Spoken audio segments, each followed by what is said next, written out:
Then turning to the disciples, he said privately, "Blessed are the eyes which see what you see.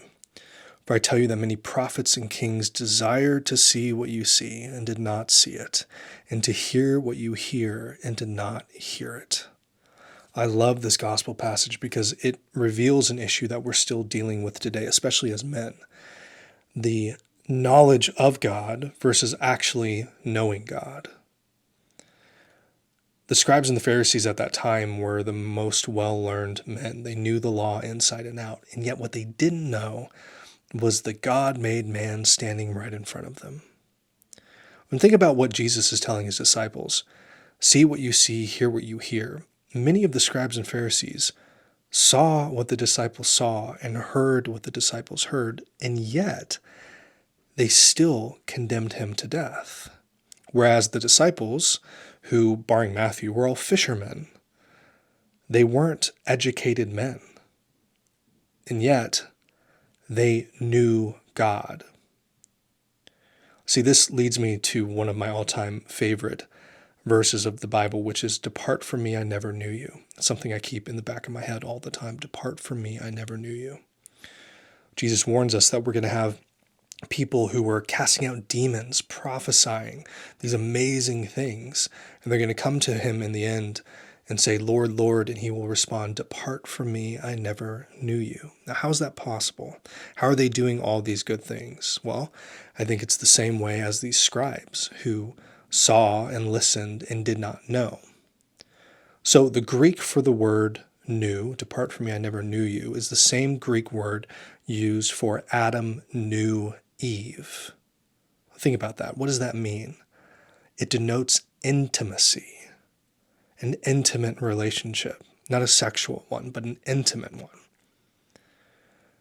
What is Jesus really saying? Depart from me, you never had a relationship with me. You may be doing these amazing things. You may be prophesying. You may be casting out demons. You may, like the scribes and the Pharisees, have the law memorized. You may have the Summa memorized. But when it comes to your time at the end, is Jesus going to say, "Well done, my good and faithful servant," or "Depart from me, I never knew you"? This is where the knowledge of God differs from knowing God. Now, it's not to say that memorizing the Summa isn't an amazing thing if someone out there has actually done it, or commentaries on the scripture, which I love. But it all has to be rooted in a foundational desire to know God intimately, to have him lead everything that you do. The only way that that happens, as taught to us by the saints and the church, is through daily mental prayer, Lectio Divina, divine reading. Sitting with the Gospels, reading what Jesus said and did, meditating on those. Put yourself in that Gospel passage. What is he saying? What is your heart yearning? What do you feel when you hear this Gospel passage read? And how are you going to implement or change something? What is God revealing to you? That is knowing God versus knowledge of God.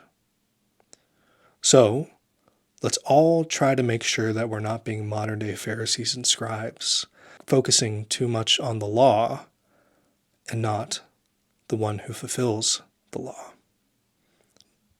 Knowledge of God versus knowing God. God bless.